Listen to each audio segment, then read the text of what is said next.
Assalamualaikum warahmatullahi wabarakatuh. Halo semuanya.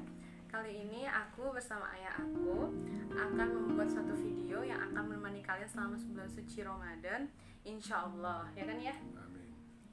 Nah, pembahasan video pertama kita akan membahas tentang bagaimana kita menyambut bulan suci Ramadan selama situasi COVID ini. Karena kan situasi COVID ini berbeda dengan Ramadan tahun-tahun sebelumnya, yang mana segala aktivitas kita kerjakan di dalam rumah.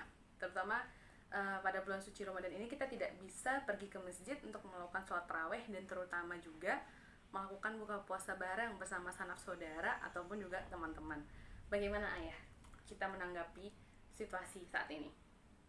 Assalamualaikum warahmatullahi wabarakatuh. Waalaikumsalam warahmatullahi wabarakatuh. Alhamdulillah wassalatu wassalamu ala rasulillah wa ala alihi wa sahbihi wa wala wa ba'd.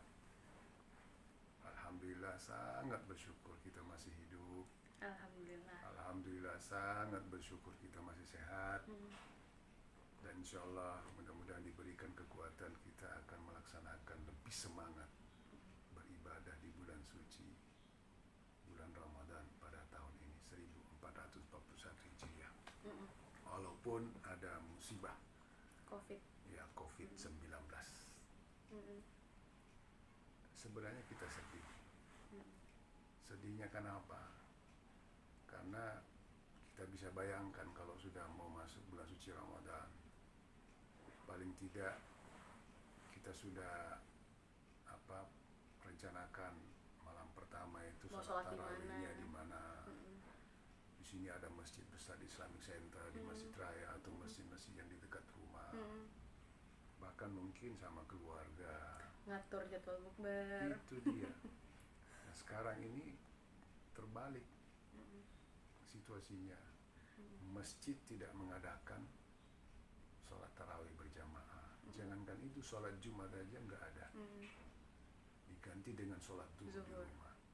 Bukan cuma di Indonesia, di negara-negara lain termasuk di Masjidil Haram di Mekah, Masjid Haram An-Nabawi di Madinah, itu tidak ada. Raja Saudi sudah memberitahukan kepada masyarakatnya tidak ada kegiatan sholat tarawih. Nah, itu yang membuat kita sedih. Tetapi dalam kondisi seperti ini bukan berarti semangat kita melemah, tapi justru beribadah tidak pernah kendor, tidak perlu harus turun. Kenapa? Karena fadilah kemuliaan bulan suci Ramadan tidak pernah berubah. Janji Allah dengan pahala yang besar berlipat ganda. Terus pahalanya orang yang bersabar, menahan lapar dahaga, terus menahan yang bisa merusak pahala puasa. Terus ada nanti namanya malam Lailatul Qadar 10 terakhir itu. Itu semua tetap tidak pernah berubah. Nah, oleh karena itu kita sebagai masyarakat tentu diperintahkan untuk tidak datang ke masjid, berkumpul secara berkerumunan. Nah, itu kita lakukan di rumah, tetap semangat, bahkan dengan semangat dengan anak-anak, istri, saudara di rumah. Justru lebih erat dengan keluarga. Silaturahmi yang selama ini jarang bareng-bareng. Ya mungkin kalau dulu ya mungkin suaminya ke sana, istrinya enggak. Nah, sekarang sudah semuanya kumpul semua. Mahasiswa saja yang kuliah dari luar datang ke tempat masing-masing. Ya. Itulah yang membuat semangat kita bagaimana menghadap kepada Allah dengan anak keluarga. Tapi syaratnya suami harus siap-siap jadi imam. Nah, Ya, pasti harus siap. kalau tidak bagus bacaannya gimana? Harus manggil ustadznya lagi ke sana. Tapi Nggak tidak bisa, boleh lagi. video call aja, ustadznya suruh iman. Secara daring. Ya, paling tidak bertanggung jawab lah sebagai suami. Bagaimana ustadz, istri saya lebih bagus bacaan daripada suami. Nah, inilah kenapa tidak mesti dari dulu diperbaiki ya. Nah, sekarang ada waktunya kok bisa diperbaiki. Ya, kalau nggak bisa alhamdulillah surah Al-Fatihahnya lancar, kuliahnya lancar, kuliahnya lancar, udah Cukup itu aja Itu terus diulang-ulang. sampai Tidak ada 30 masalah. hari. Nanti malaikat tahu, oh kok nggak pindah-pindah ini. Karena kenapa? Inilah modal dari suami yang soleh. Nasib seorang istri dapat suami gitu ya. Itu tadi saya katakan hikmahnya sangat banyak. Ini kan ujian itu kan ada dua. Ada ujian nikmat, Iya, ada juga ujian bala. Sekarang kita dapat ujiannya adalah balanya. Nah itu ujian juga. Nah kalau nikmat biasanya orang banyak lupa kepada Tuhan. Tapi kalau dikena ujian bala semuanya menadahkan tangannya kepada Tuhan. Semuanya mau sadar. Itu hikmah yang paling besar. Mudah-mudahan kita sebagai keluarga, kita sebagai masyarakat, kita sebagai bangsa dan negara, lebih khusus para pemimpin-pemimpin ini, semuanya kembali bertobat kepada Allah. Apa kesalahan selama ini? Jangan sampai mungkin tanda kutip dengan dosa-dosa kita ini kita mau dibersihkan. Nah, supaya manusia ini jangan sombong, ya jangan selalu berbuat sesuatu yang melupakan sumber nikmat dari Allah. Siapa memberi nikmat itu, malah disalahgunakan nikmat itu. Nah, sekarang waktunya untuk bertobat agar supaya segera virus ini selesai. Diangkat oleh Allah Subhanahu wa Ta'ala. Dan kita juga bisa yang punya hajat untuk pergi umroh juga bisa ya untuk pergi ke sana. Amin. Tertunda semua ini. Iya, tertunda semua. Travel sepi gitu. Semuanya, semua sektor sepi. Ya sebagai masyarakat kita kan punya pemerintah. Taati aja. Taati pemerintah. Dan mentaati pemerintah adalah bagian daripada perintah agama. Atiullah wa atiur rasul wa ulil amri minkum. Taati Allah, taati Rasulnya, dan taati pemerintah. Selama itu kebenaran, selama itu keselamatan, demi untuk memutus virus ini, ya sudah, taati aja. Taati pemerintah. Taati pemerintah. Dan mentaati pemerintah itu adalah sunnah Rasul, perintah Rasulullah.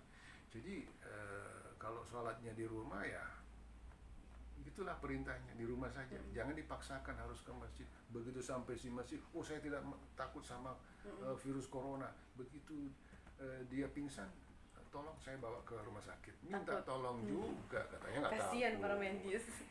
Medisnya kasihan. Iya. Bahkan jangankan dirinya yang kena virus itu, orang lainnya yang kena, dia sendiri nggak berani menolong. Ternyata takut juga kamu. Katanya nggak takut. Nah itu masalahnya. Dan juga jangan berpergian keluar kalau misalnya hal yang tidak penting kan ya. Kalau misalnya ada yang merasa bosan di rumah. Nah kalau saya kerja di luar nggak bisa digaji kalau nggak ke sana, gimana itu? Itu beda lagi. Ya. Kalau misalnya ada yang berpergian yang cuma mau nggak terlalu penting gitu, misalnya mau pergi belanja itu bisa kan nanti dulu. Kecuali kalau misalnya itu penting banget untuk kebutuhan sehari-hari ya nggak apa-apa. Ya kan, tapi kalau untuk nongkrong sama teman ya kalau keluar juga harus dijaga ya. Iya, harus dijaga jaraknya. Pakai masker. Pertama namanya doa itu kan di bulan suci Ramadan adalah waktu yang sangat makbul, sangat terbuka kesempatan dijanjikan oleh Allah, aduuni astajib lakum, minta ke saya akan kuberikan. Lebih khusus di bulan suci Ramadan. Nah, sampai Allah mengatakan dalam satu hadis, hal min sa'ilin fa'ataitu su'lahu. Adakah orang minta, aku akan kuberikan permintaannya. Hal min ta'ibin fa'atubu alaih. Adakah orang minta taubat, akan kuterima taubatnya. Hal min mustaghfirin, adakah orang beristighfar memohon ampun kepada saya, fa'aghfiru lahu, aku ampuni kesalahannya. Jadi doa kita adalah paling tidak minta apa kebutuhan kita. Nah, tentu banyak kebutuhan kita. Termasuk nanti kalau ada yang minta jodoh, itu bisa. Ya, itu nanti next episode. Terus ada yang kita ini namanya makhluk manusia tidak lepas dari kesalahan. Kita pasti punya dosa kesalahan. Bertobat kepada Allah. Mudah-mudahan dengan tobat itu Allah segera menghilangkan virus ini. Amin. Minta ampun kepada Allah. Tidak usah jauh-jauh minta ampun. Siapa di sekelilingnya. Ketika berada di rumah, suami minta ampun sama istri, boleh nggak? Oh boleh jadi suami itu setorannya kurang, mestinya kewajibannya banyak tapi tidak dikasih, itu dosa itu. Atau istri ada kesalahan sama suami, pastilah ada, minta maaf, saling memaafkan. Yang belum berkeluarga? Yang berkeluarga ya minta ampun sama orang tuanya, ada orang tuanya di samping. Nah, kalau ini semua kita lakukan, insya Allah terkabul doa kita. Bagaimana mungkin Allah bisa menerima doa kita kalau kita durhaka sama kedua orang tua? Nah, orang tua di samping, di rumah ada, insya Allah kita saling memaafkan. Oleh karena itu dalam menyambut bulan suci Ramadan kita tak lupa mengucapkan mohon maaf lahir batin sebelum kita lebaran supaya amalan kita ini bisa diterima oleh Allah. Oke guys, kali ini itu aja video pertama kita, Ayah dan aku. Semoga kita bisa memberikan pesan-pesan yang baik, menebarkan pesan-pesan yang baik, jangan yang hoax. Dan juga yang tetap bekerja di luar, stay safe, stay healthy, jangan lupa minum vitamin. Semoga selalu dalam lindungan Allah Subhanahu wa taala. Amin ya rabbal alamin. Tunggu next episode yang katanya ada request tentang jodoh, tunggu ya. Oke, Assalamualaikum warahmatullahi wabarakatuh. Bye bye.